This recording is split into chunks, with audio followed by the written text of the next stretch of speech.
안녕하세요. 자, 옆 사람하고도 안녕하세요. 이렇게 웃어가면서. 예, 안녕하세요. 오늘 법당이 꽉 찼습니다. 실은 대구 불광사인가요? 신도님들이 400명이 지금 동참을 했다고 하네요. 자, 우리 조계사 신도님들 한번 박수로 한번 이렇게 좀 환영해 주시기 바랍니다.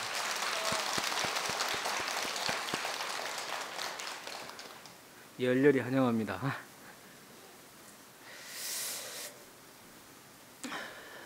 오늘 서울은 눈이 왔습니다.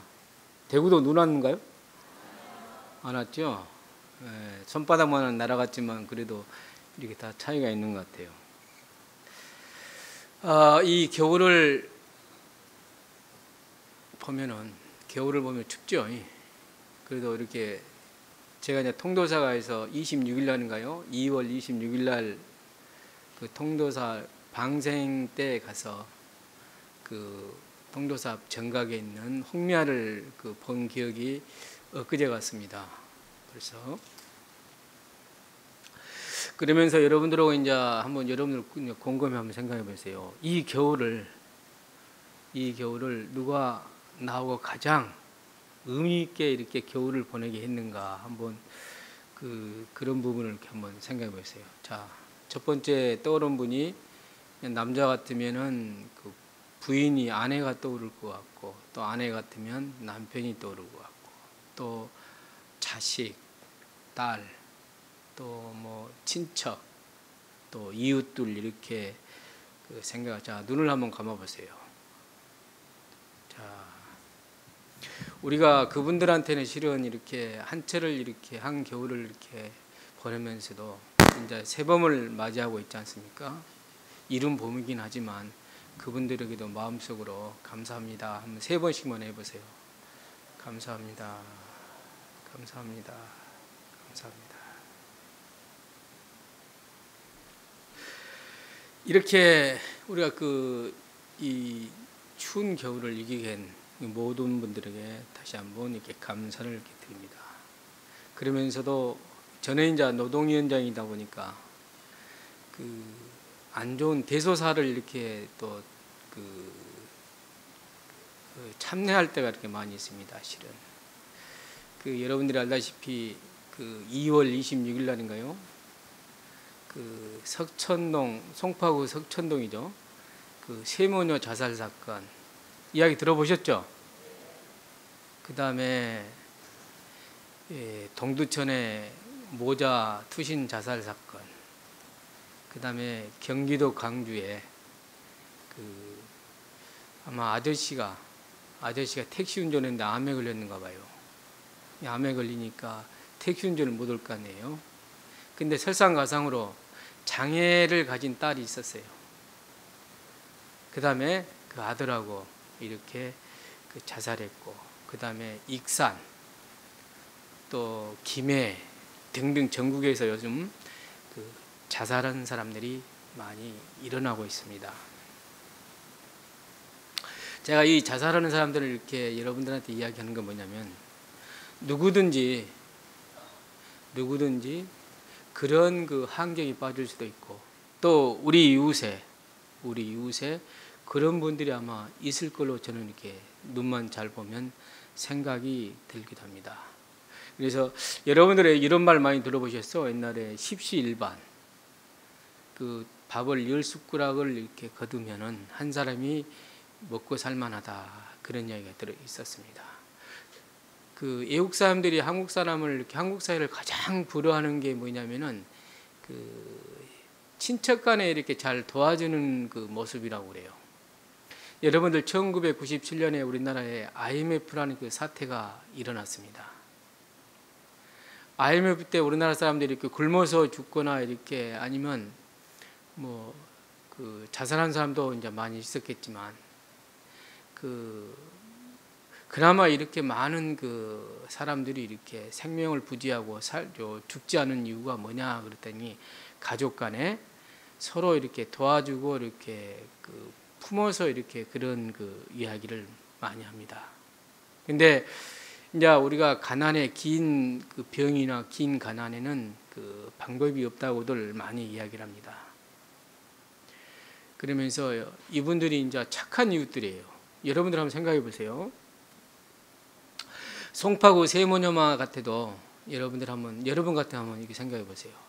자, 내가 내일 당장 죽을 건데 뭐라고 70만을 남겨놓고 죽습니까? 돈 다 쓰고 카드 마이너스 다 하고 죽죠. 근데 그분들은 그렇지 안 했잖아요. 그러죠? 그러면서 뭐라고 했냐? 미안합니다.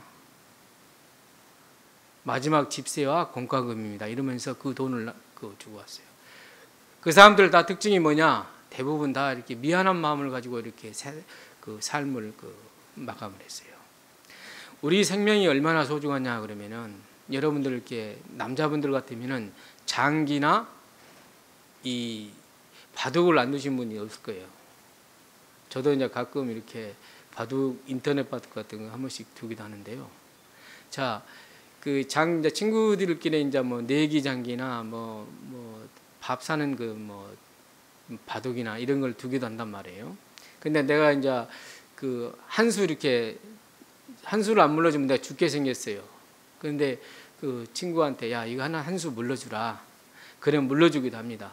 죽었다 살아나는 것은 뭐 바둑하고 장기다. 이런 이야기도 이제 많이 하고 그러죠. 마찬가지로 사람은 생명을 그런데 한번 죽으면은 물을 방법이 없습니다. 살릴 방법이 없습니다. 그래서 생명은 이렇게 소중하다는 거예요. 그러면 우리가 그러면 이렇게 가난이 이렇게 되풀이되고 가난이 이렇게 하는 원인들은 뭐냐? 여러분들 어떻게 보면은 작년 연말만 되면은 우리나라 수출입이 1조 달러를 넘었다고 이야기를 합니다. 또 올해 뭐 수출이 5%가 늘었니, 7%가 늘었니 이렇게 이야기를 합니다. 근데 예전에는 이렇게 수출이 많이 늘고 또 뭐가 이렇게 수출이 잘 되면은 서민들이 이렇게 살기가 좋아졌어요. 예, 서민들한테도 따뜻이 이렇게 늘려지는 그러한 기업 구조였기 때문에 그렇죠. 삼성에서 제품을 만들면 중소기업에서 또 서민들도 이렇게 다 연결이 되는데 지금은 이제 그것들이 많이 단절됐습니다. 예를 들어서 삼성에서 이렇게 이 휴대폰을 하나 이렇게 만들면은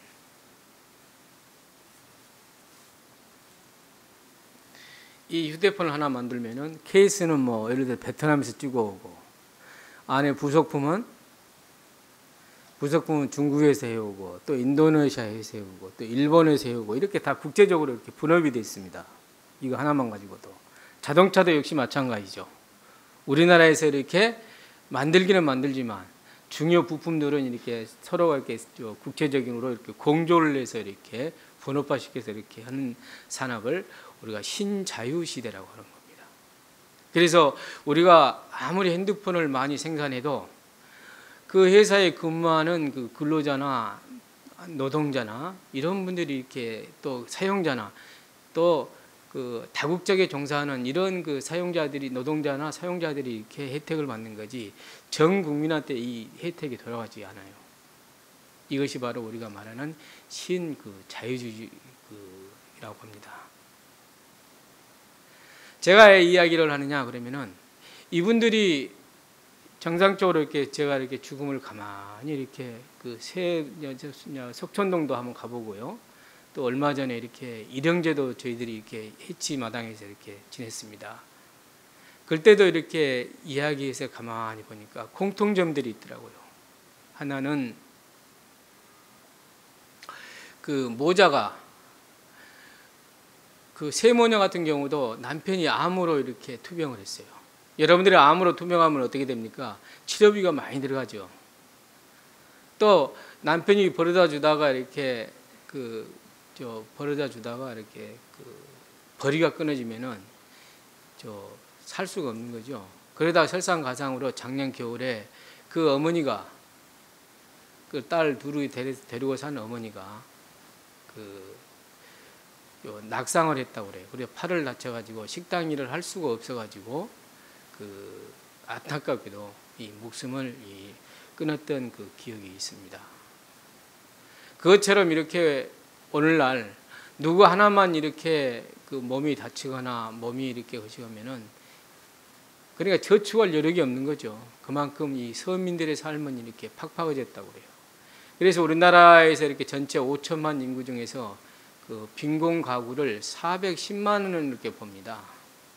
410만 중에서 그 150만 정도가 장애인들, 그다음에 기초생활수급자라고 해서 이렇게 혜택을 받고 있고, 나머지 한 300만 정도는 받지 못한 걸로 이렇게 나와 있습니다. 그래서 돌아가신 분들 대부분의 그 특징들이 그 300만 정도는 차상위 계층이라고 해서 기초생활수급자가 아니지만 당장 국가나 또는 지방자치단체나 또 여러분들의 도움이 없으면은 죽어야 될 그런 처지에 있다. 저는 이렇게 그 생각이 들어갑니다. 그래서 우리가 이제 부처님 가르침에서 가장 중요한 게 뭐냐? 연기법이라고 그래요. 연기법. 연기법은 뭐냐? 너와 내가 다르지 않다. 우리는 하나라는 그런 그것입니다. 자, 부처님께서 연기법에서 이렇게 말씀하셨죠. 이것이 있음으로써 저것이 있고, 저것이 있음으로써 이것이 있다. 이것이 멸함으로써 저것이 멸하고, 저것이 멸함으로 이것도 멸한다. 그런 그 부처님께서 말씀하신 연계사상이 있습니다.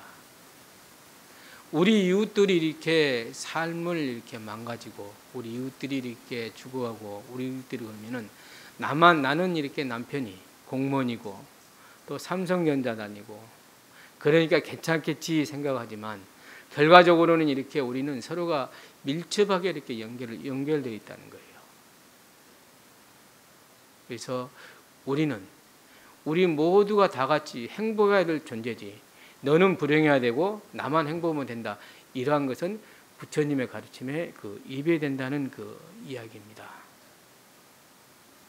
그러면서 정말 이렇게 마음을 많이 느꼈습니다. 여러분들이 지금 조교사 대웅전에 와 있지만 어떻게 보면은 우리 이웃의 누군가는 이렇게 정말 부처님의 그 가르침이나 말로만 이 부처님의 가르침이 아니라 절절하게 정말 우리 보시라든지 이런 걸 기다리고 있는지도 모릅니다. 또 덜덜 떨고 있고 또 죽어가고 있는 게 바로 우리의 현실이기도 합니다.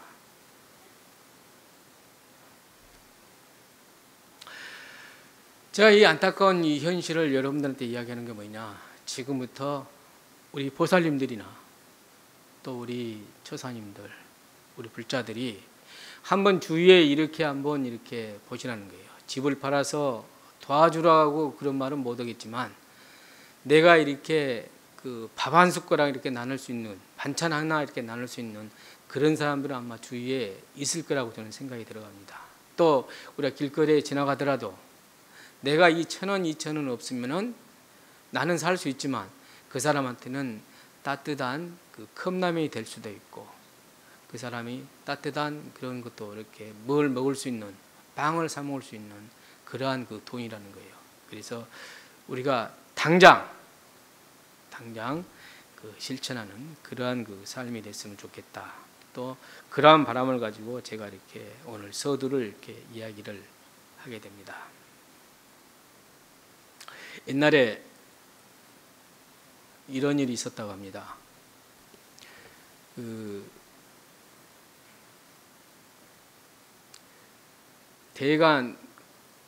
큰 대감이 이제 우리나라 지금쯤 말하면 장관이겠죠. 장관의 아들이 있었어요.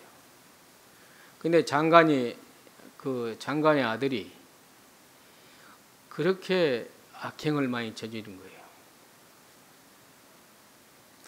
하지 말라는 짓거리는 계속 하고 다니고, 그래서 대감이 이제 그 장관이니까 설마 장관한테는 말을 못 하는 거예요, 사람들이. 그러니까 장관이 말은 못 하지만 장관도 정보망이 다 있잖아요. 그럼 아들이 뭐 나이트클에 가서 누구 사람을 팼다, 뭐 어쨌다, 뭐 별별 소문이 들을 때마다 이 대문에 이렇게 못을 하나씩 박았다고 합니다. 그래 이놈이 잘못할 때마다 못을 받고, 누구를 때렸다면 못을 받고, 뭐 물동이를 이고 가는데 그 돌을 던져가지고 뭐 물동이를 깨뜨렸다 그러면 또 못을 받고 해가지고 다.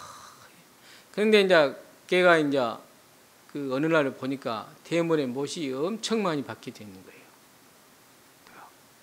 그러니까 아버지한테 물어봐요. 아버지, 이 멀쩡한 대문에 저렇게 못을 박았습니까? 그러니까 아버지가 이제 이실직고를 합니다. 사실대로 이야기를 해줘요.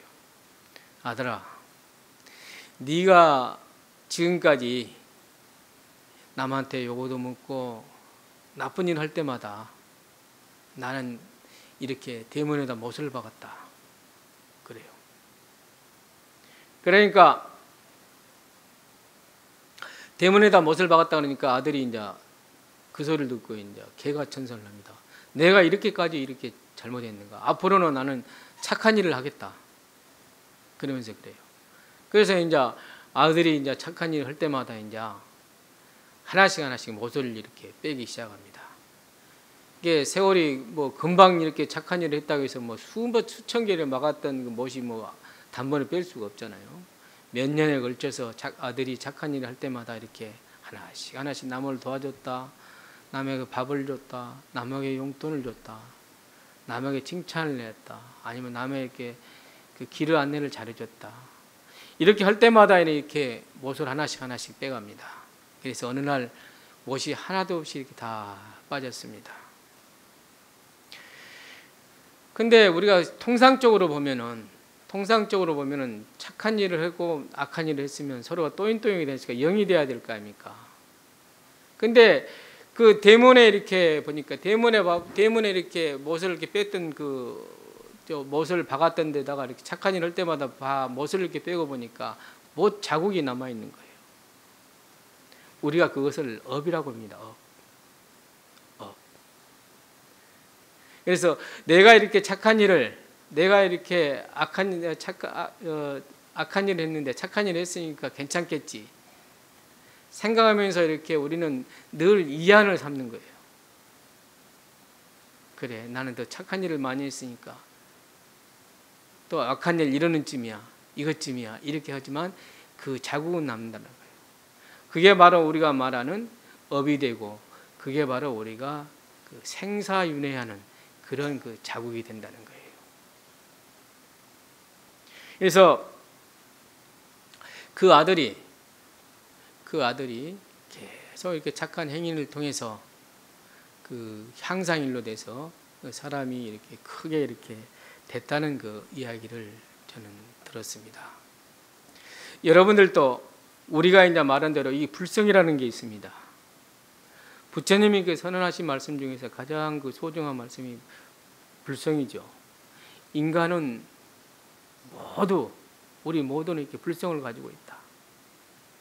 성불할 성의 종자식, 성품을 가지고 있다는 거죠. 아들이 아무리 악한 일을 해도 저놈은 그 착하게 살아갈 그런 성품을 가지고 있어. 그걸 믿었던 게 그 장관이고 그 대감의 그 생각입니다. 부처님도 그 말씀을 하신 거예요. 그걸 우리가 이제 이야기한 대로 향상일로라고 그러죠. 늘 우리는 좋게, 기쁘게 또 늘 이렇게 밝게 한 단계씩 더 올라갈수록 성질을 가지고 있다는 거예요. 인간은. 자, 우리가 이 불성이 없다면 어떻게 될까요? 불성이 없다면 예를 들어서 이것이 아무리 기도를 해봤자 이거 뭐 예를 들어서 이거 불성이 있다고 생각합시다. 아니면 이거 씨앗이라고 생각해봐. 이거 씨앗인데 땅에 심지 않으면 이 씨앗이 날 수가 없습니다. 이게 날 수가 없어요. 마찬가지로 우리가 이 불성이 없다면 성불할 수가 없는 겁니다. 우리 마음에 불성이 없다면 성불할 수가 없는 거예요. 그래서 우리는 계속 이렇게 수행하려고 하고 있고 또 우리는 늘 이렇게 삶을 이렇게 아름답게 살려는 그런 그 성질을 가지고 있어요. 이것이 바로 우리가 말하는 그 시립 불성 사상입니다. 그래서 이 불성은 우리 인간만이 가지고 있느냐? 그건 아닙니다. 우리가 천인이나 아수라나 축생이나 아기를 포함해서 지옥 중생까지 모두 다 가지고 있습니다. 또 여기에는 어떤 차별이나 어떤 더럽고 깨끗함에 그 심지어 구더기까지도 살아있는 모든 것은 구더기까지도 이 불성을 가지고 있다고 그래요.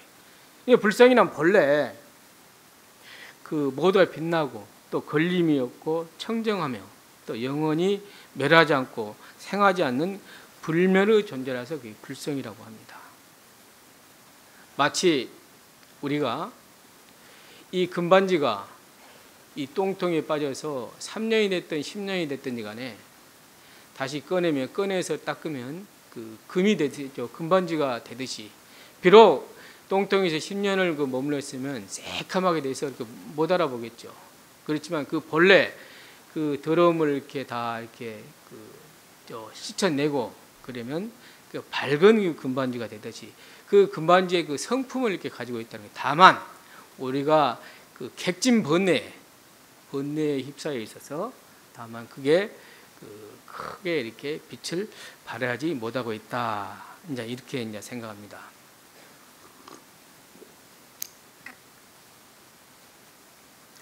그래서 우리가 늘 수행하면서 이렇게 우리가 태굴심이라고 합니다. 가장 그 경계해야 되고 가장 그 우리가 해야 될 게 그 태굴심이라고 해요. 심지어 많은 분들이 이런 농담을 많이 하잖아요. 그 부처님을 이야기해서 부처님의 가운데 토막이야. 나는 안 돼. 나는 절대 될 수가 없어. 이러한 생각들을 많이들 하게 됩니다. 또 그러면서 쉽게 이렇게 포기를 해버려요.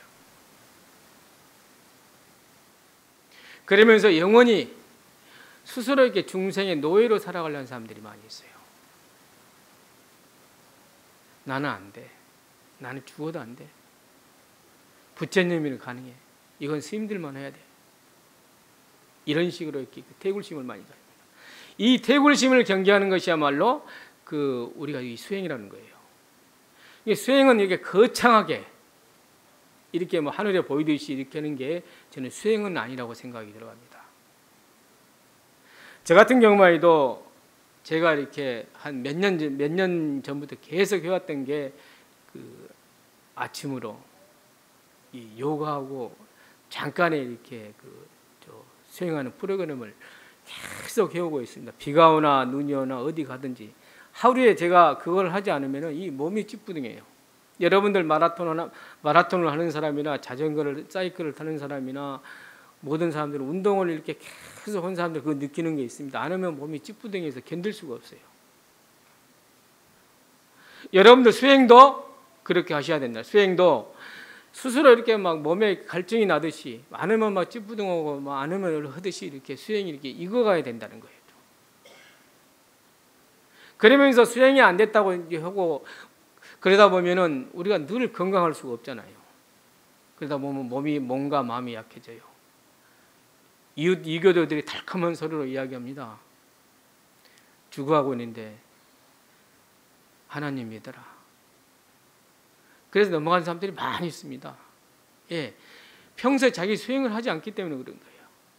병원에 가 있으나 어디에 가 있으나 몸이 움직이지 못하면 마음으로라도 이렇게 30분이라도 꾸준히 이렇게 자기를 위해서 이렇게 수행을 하고 있고 수행을 하고 그런다면은 그 수행이 이렇게 역으로 가지 않는 거예요. 제가 이야기했을 때 우리는 그래서 이것을 꾸준히 해야 된다. 꾸준히 쉼없이 이렇게 해야 된다. 나중에 눈덩이가 돼서 이렇게 굴러가듯이 스스로 이렇게 그 수행을 해야 된다. 저는 이렇게 생각을 합니다. 그래야 우리 스스로 이렇게 의심이 나지 않고 어떠한 그 역경계에 부딪히더라도 원망하지 않아요. 제가 그 부끄러운 이야기지만 1998년인가요? 이 조계종의 종단 사태가 한번 났었습니다. 여러분들 알다시피 지금 이 청사가 이제 없어졌지만 옛날에 구청사라고 해서 1998년 같습니다. 그다음에 99년도에 걸쳐서 크게 이렇게 스님들이 이렇게 정권 그 붕괴에 휘말릴 때가 있었어요. 아마 여러분들도 아실 거예요, 다들.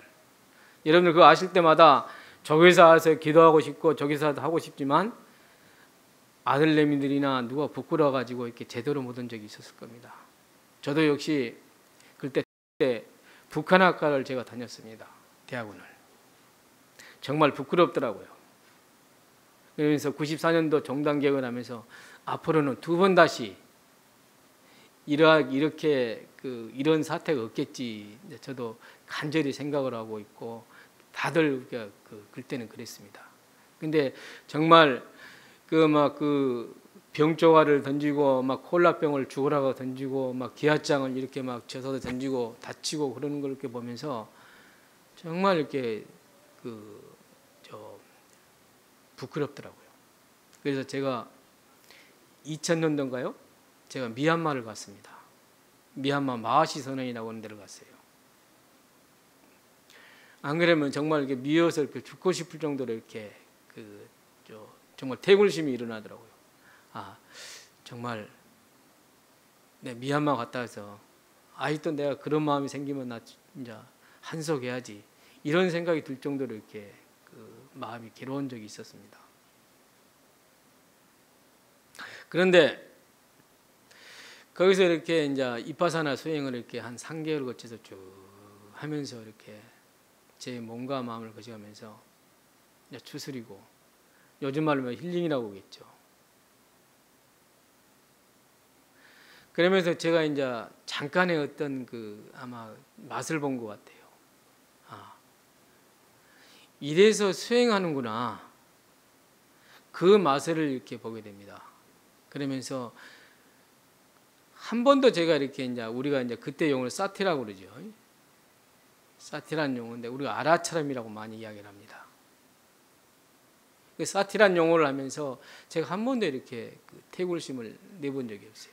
그래서 가만히 이렇게 누우나 앉으나 이렇게 배가 일어나면 일어남 사라짐 일어남 사라짐 이렇게 하면서 이 수행을 하면서 이파사나 수행을 하면서 수행의 맛을 보게 됩니다. 이 수행의 맛을 보게 되니까 정말 부처님의 말씀하신 이 진리가 다 맞더라는 거예요. 진리가 맞아요. 이래서 스님들이 수행하는구나. 이래서 사람들이 이렇게 수행하는구나. 그 맛을 이렇게 느끼겠더라고요. 그래서 지금 공덕으로 가지고 한 번도 이렇게 제가 이렇게 태굴심을 내본 적이 없습니다. 어떤 사람들은 그렇습니다. 제가 노동위 현장 맡고 있고 어떨 때 보면은 막 데모 현장이니 어떤지 막 가다 보면은 그럴 때가 분명히 있습니다. 근데 저는 즐거운 마음을 하고 있습니다. 싫어. 내가 아니면 누가 해. 여러분들 알다시피 노동자들한테 이렇게 스님이 나타난 것만 가지고도 또 스님이 있어주는 것만 같아도 다 기독교만 있는 게 아닙니다. 그 중에서는 불교 신자도 있고 천주교 신자도 있고 기독교 신자도 있고 무교도 있습니다. 스님들도 저런 데 이렇게 관심을 갖고 하는구나. 부처님 법도 저런 법이 있구나. 그동안에 그거에 가장 많이 누렸던 사람들이 누구냐 그러면은 기독교 천주교입니다. 그 사람들은 40년, 50년 전부터 그거에 대해서 굉장한 신도층들을 많이 느끼고 있어요. 여러분들 알다시피 옛날에 도시산업 선교회라고 그러면은 옛날에 구정권 시대 때는 빨갱이 단체로 막 이야기하고 그랬습니다. 마치 그것들이 들어오면은 망한 것 같이 이야기했지만 지금은 그렇지 않잖아요. 지금은 또 노동자 없는 그 회사가 어디가 있어요. 그렇잖아요.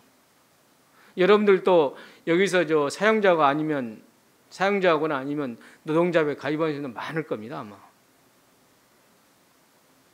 그래서 한 달에 한 번씩 월차 써야 되고 또 1년 되면은 14일, 15일씩 이렇게 연차 쓰고 다 그러지 않나요? 그만큼 그렇게까지 하기 전까지 얼마나 많은 사람들이 이렇게 생명을 잃고 구속되고 죽고 그랬습니까? 이 세상은 저절로 얻어진 게 하나도 없다는 거예요. 자, 여러분들이 어떤 분들이 그런 이야기를 많이 합니다. 옛날에 찍소리도 못 얻던 데가 이렇게 좋았다고. 그러지 않죠. 여러분들 그 시대로 돌아가면 못 돌아갑니다. 한번 여러분들 보세요. 지금 정도전이나 한번 그 TV 프로를 한번 봐봐요. 임금이 그 자기 앞을 이렇게 말 타고 지나갔다고 그래가지고 오늘 아마 그 나올 것 같은데 말에다 매달려 갖고 막 달려가지고 사람을 죽이잖아요. 그러잖아요. 그리고 멀쩡한 농지 있는 사람들이 자기 말뚝 받고 권력 있는 사람 이거 우리 땅이다 해가지고 막 죽이고 또 세금 안 내면 막 매타작하고 이렇게 막 해서 이렇게 부를 축적하고 그러잖아요. 여러분들 그 시대 끽소리는 못한다고 여러분들 그 시대로 돌아가 사람 살 수 있겠어요? 못 살죠, 절대. 근데 그렇게까지 하기까지 얼마나 많은 사람들이 이렇게 자유와 인권을 위해서 많이 희생을 했겠어요.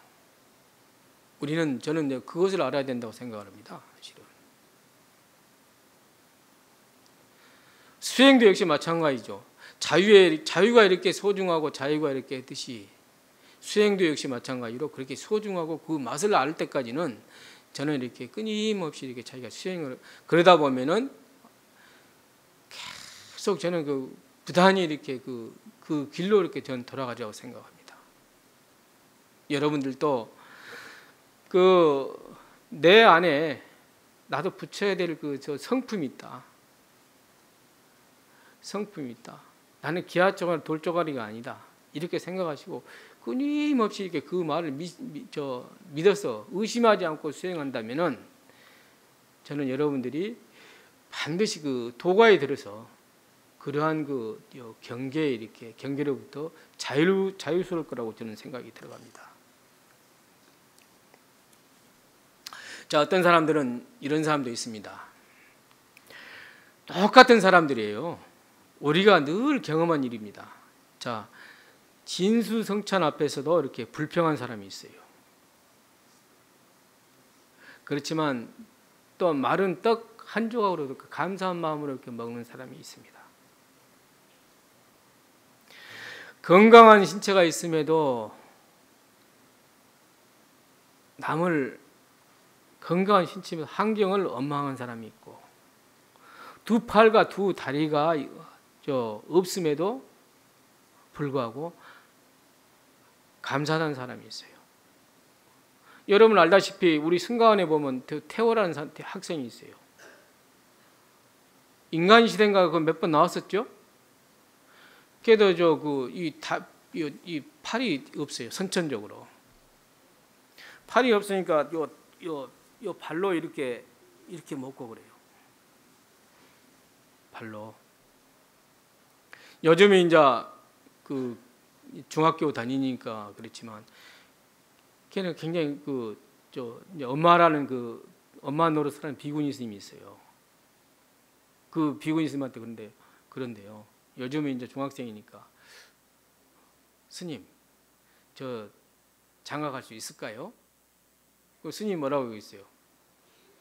그럼 태우고 어때서 장가 갈 수 있지. 그래요? 자기는 이제 자기도 이제 중학생이니까 이제 의식의 영역이 있을 거 아니에요. 어떻게 나 같은 사람한테 그 시간이야? 일본의 오다케, 또 빅리치 이런 사람들 보면 이렇게 사지가 없는 애들도 있잖아요. 그런 사람들은 이렇게 보면 그렇게 자기가 이렇게 하는 것도 행복하다 이거예요. 자기가 남들은 이렇게 나를 이렇게 장애를 가지고 생각하지만 나는 이렇게만 계시게도 이 숨 쉬는 거 이 자체만 가지고도 나는 이렇게 온 생명으로 이렇게 느끼고 있다는 거예요. 그런데 우리는 다 가지고 있는 사람인데도 불구하고 행복을 못 느끼고 있다는 거예요. 그래서 어떤 사람은 하나를 잃어버린 것에 대해서 분노하고 있고 또 참지 못하는 사람도 있고 둘을 잃어버려도 오히려 감사하는 사람이 있다는 거예요. 사소한 작은 일에도 짜증을 내는 사람이 있고 큰 일을 이렇게 만날지라도 큰 어려움에 봉착할지라도 감사하는 사람이 있어요. 실패로 말미암아 아까 제가 이야기했잖아요. 실패로 말미암아 자신의 생명을 포기하는 사람이 있고 또 절망한 사람이 있고, 지난 일을 감사하고 미래를 준비하는 사람이 있습니다. 자신을 비난하거나 또 해를 끼치는 사람과 원수가 되는 사람이 있고, 원수를 사랑하며 감사하는 사람도 있어요.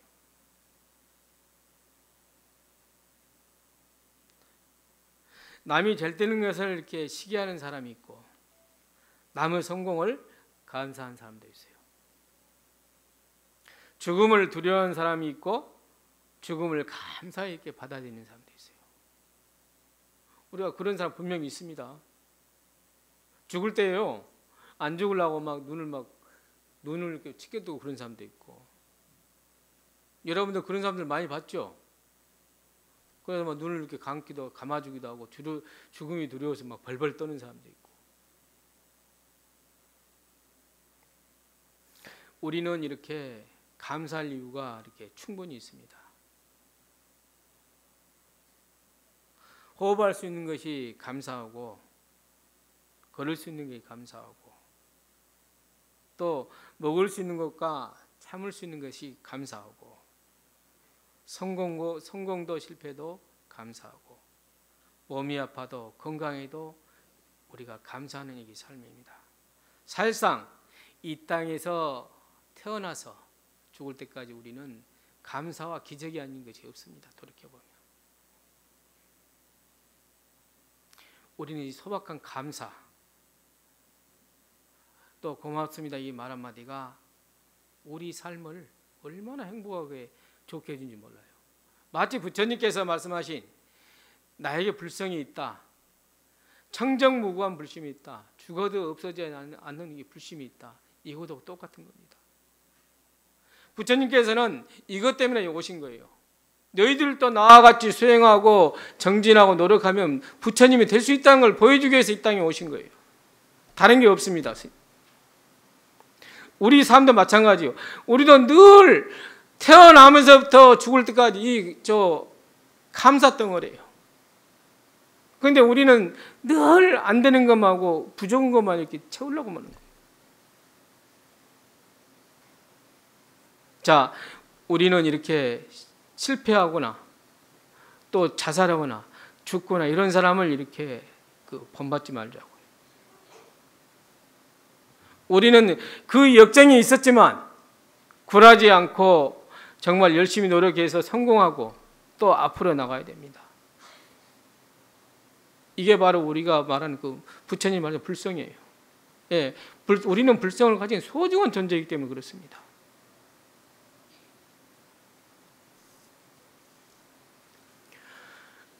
내일 또 조금 춥다고 그러죠?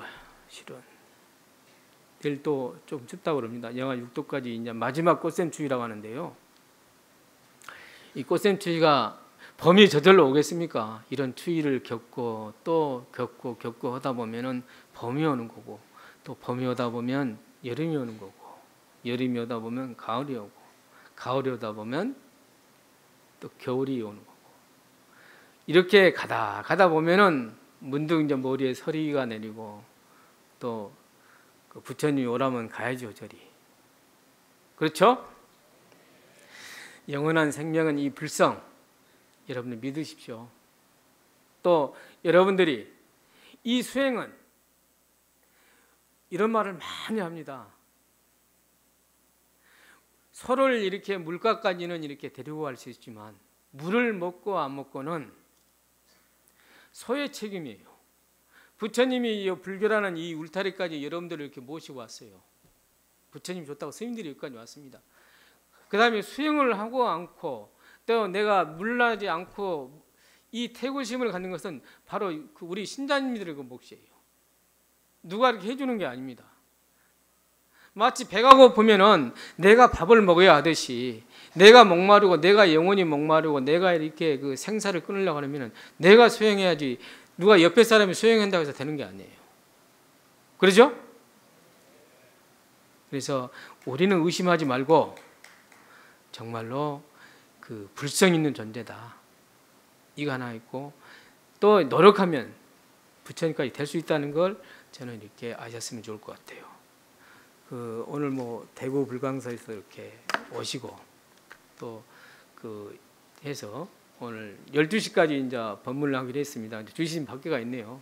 그래서 이걸로써 저 법문을 마치도록 하고, 여러분 하여간 추운 그 일교차가 많이 심합니다. 그래서 여러분들 늘 이 한 주도 행복하시고 또 보람차고 그런 수행생활 이렇게 열심히 하시기를 빌면서 오늘 법문 가름합니다. 성불하십시오.